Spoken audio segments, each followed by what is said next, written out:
On September 24, 1971, 16-year-old Kathy Moulton vanished without a trace from Portland, Maine, and to this day, no one knows for sure what happened to her. That afternoon, Kathy's father dropped her off downtown so she could run errands before a YWCA dance. She bought pantyhose, toothpaste, and thread for a homemade pant skirt, then stopped to visit a friend at a music store. She was last seen walking along Forest Avenue, and after that, she was gone. Kathy was just 5 feet 4 inches and 98 pounds, with light brown hair, blue eyes, thick glasses, and braces. She carried a brown leather clutch with a few dollars, keys, and her toothpaste. When Kathy didn't come home, police initially thought she had run away and told her parents to wait 72 hours before filing a report. That delay would haunt the investigation. Her family launched their own search, hanging flyers, hiring private investigators, and contacting every lead they could find. Years later, detectives reopened the case. Some leads suggested Kathy may have been taken to northern Maine and forced to work on a potato farm before being moved to the Tobique First Nations Reservation in New Brunswick, Canada, where she may have died. There were also unconfirmed sightings, including one at a gas station, and even a report of skeletal remains found in the 1980s. But nothing was ever proven, and Kathy's fate remains a mystery.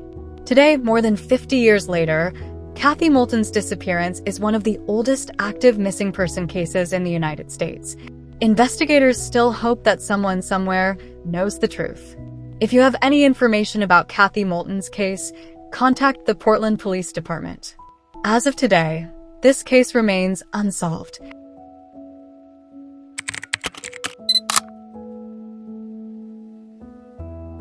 On October 21, 2011, 19-year-old Angel Garcia, who went by Ito, set out for an afternoon ride on his red Honda dirt bike in Hartford, Connecticut, and was never seen again.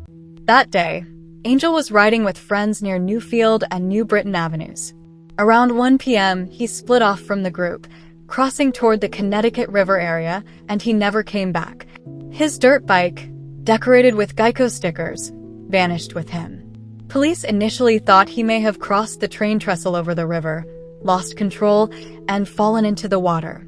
But searches with helicopters, K-9 units, ATVs, and dive teams found nothing. The river gave up no answers. Then came another chilling lead. A friend claimed that a tan Jeep Cherokee chased Angel before stopping to ask about him. This fueled fears of foul play. Investigators also learned the dirt bike may have been stolen, but the owners were cooperative and cleared of suspicion. Angel's cell phone pinged for the last time that afternoon near the tracks, and then went silent. In the years since, his mother, Laura Suazo, has refused to give up. She's held vigils, planted memorial trees, and pleaded with the public for answers. But today, more than a decade later, Angel's fate remains a mystery. If you have any information about Angel Garcia's disappearance, please contact the Hartford Police Department.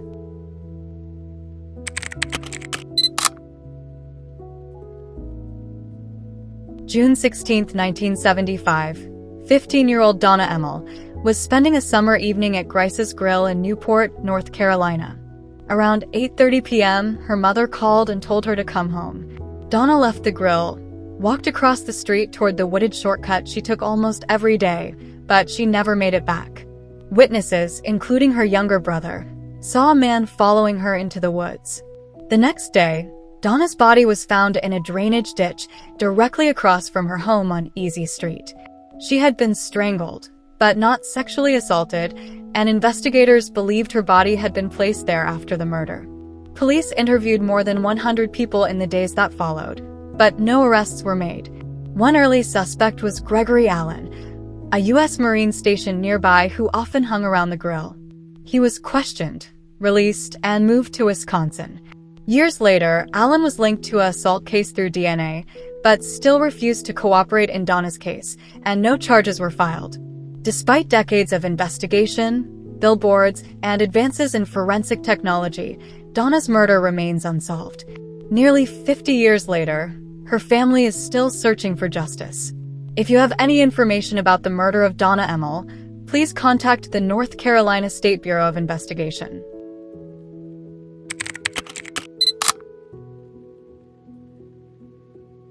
In February 2008, 14-year-old Anna Matthias was visiting her father in the Bronx.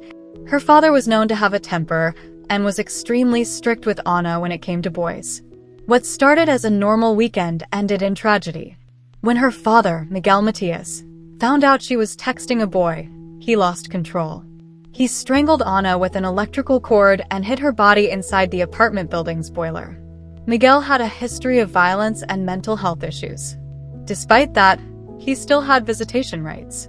It's not clear why he continued to have visitation rights, considering the fact that he tried to set his car on fire that had his children in it. On top of that, Anna was pregnant with his child. Yep, you heard that correctly. Anna was pregnant with her father's child. After the murder, he was arrested and sent for psychiatric evaluation, which deemed him sane, and he currently remains behind bars. However, Miguel took a plea deal, which means he can face up to only 25 years in prison. Had it gone to trial, he could have faced 50 years to life in prison. This case shook the Bronx community and still haunts those who remember. A father who is supposed to be a protector not only violated his daughter, but took her life in a fit of rage. She had her whole life ahead of her, and instead, she lay in a grave while her family mourns her tragic loss.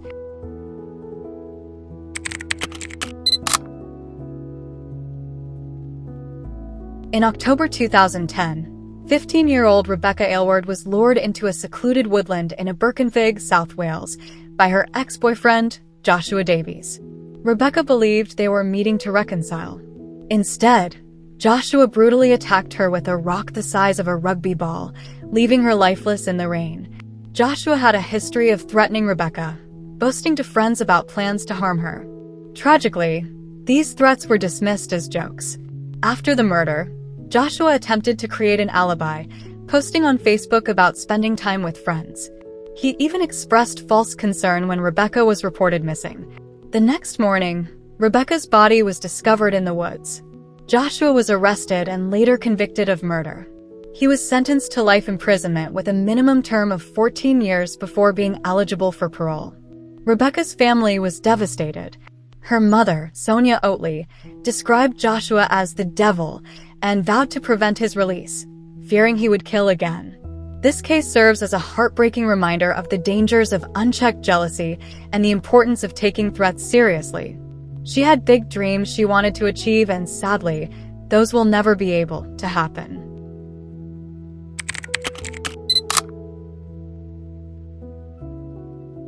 In December 2018, 16-year-old Iana Sawyer went missing from Terry Parker High School in Jacksonville, Florida. At the time, she was several months pregnant and planning to meet her uncle. Unfortunately, what followed was a heartbreaking tragedy. Her uncle, Jonathan Quiles, who had a troubling history, was later found responsible for her death, and it's also assumed he was the father of her unborn child. On December 19th, Iana left school and went to a nearby junkyard where Jonathan worked. She was never seen alive again. Months later, Jonathan admitted to authorities that he caused Iana's death and revealed where her remains were disposed of. He supposedly said he'd tried to strangle Iana but hadn't been able to, so he shot her in the chest with a 9mm handgun, one he'd used at a gun range the same day Iana disappeared. He allegedly wrapped her body in some carpet and put it in a dumpster which he knew was going to be emptied that same day, and dumped her backpack separately. Police searched the landfill on Otis Road for weeks, looking through more than 5,000 tons of trash for Iana's body. They didn't find it, but did find textbooks from her school. In 2023, Jonathan Quiles was convicted and sentenced to life in prison. This case highlights the importance of protecting vulnerable individuals and raises awareness about the need to recognize signs of abuse and reach out for help. To this day, her body has never been found.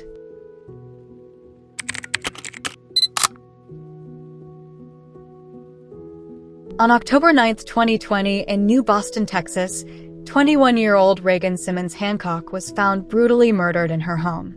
She was 8 months pregnant with her daughter, Braxlyn Sage Hancock.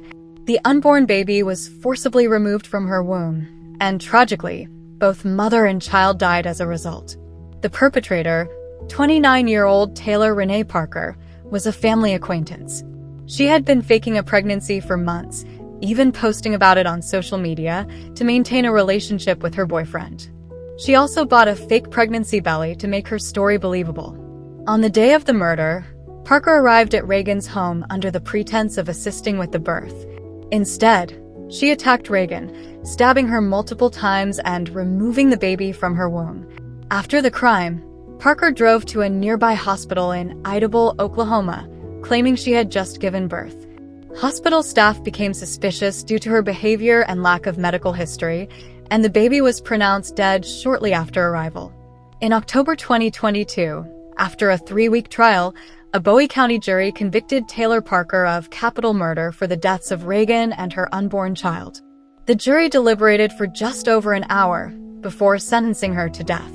The case highlighted the extreme lengths of deception and violence, leaving a community and a family devastated.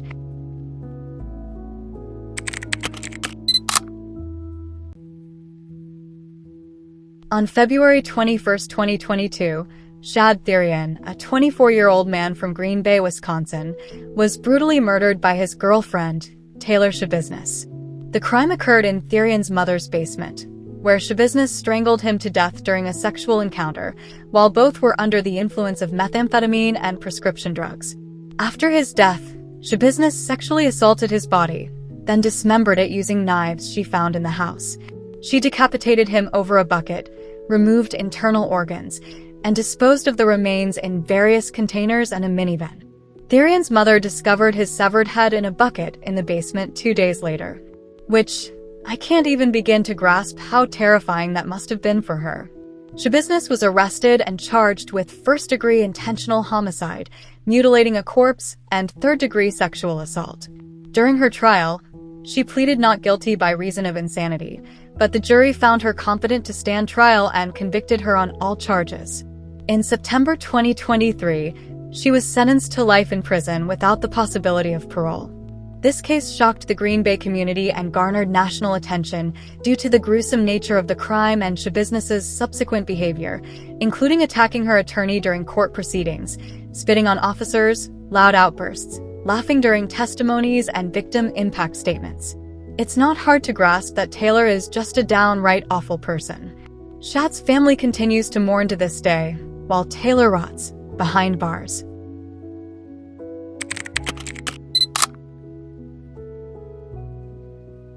In April 2008, 21-year-old Skye Budnick, a college student from Southington, Connecticut, vanished without a trace during a solo trip to Japan. Skye had a deep passion for Japanese culture and had been studying it at Central Connecticut State University. On March 31, 2008, she was last seen in the U.S.